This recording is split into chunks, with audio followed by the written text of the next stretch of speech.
In this video, I'm gonna teach you how to use shaders in Minecraft without mods. It's a very easy process, so make sure to follow along. In this video, I'm gonna be talking about vibrant visuals, which is essentially shaders without using mods. So as you can see, I'm running the latest version of Minecraft Bedrock, and don't worry, I'm also going to talk about Java Edition later. And if I go over to the settings under the video category, I can change the graphics mode to vibrant visuals. Then I can choose to favor visuals or performance. And after it is selected, I can go in game. So everything is set to ultra, shadow quality, clouds, volumetric fog, and so on. You will notice that I don't have any global resources active. So even though I have some shaders here, they are not active. They are under my packs, completely deactivated.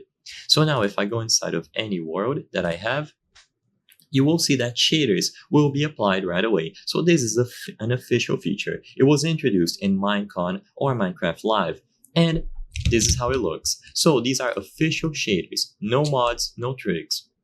This is running on the latest version of Minecraft Bedrock, and if you are curious about Java, sadly, as it stands today, Java doesn't have that feature yet, or rather this feature, but it will be added into the future as they've said in the live stream. So all that we can do is wait.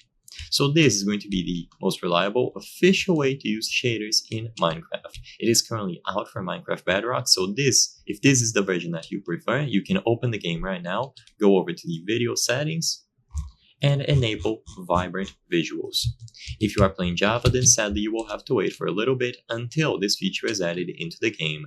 In the meantime, you will have to use mods. So I hope I was able to help you on how to use shaders in the latest version of Minecraft without mods. If this video helped you, consider subscribing. As you can see, 83% of the people watching our videos are not subscribed. So if you subscribe, you can help us from the channel make higher quality videos. Thank you for watching, and I'll see you on the next one.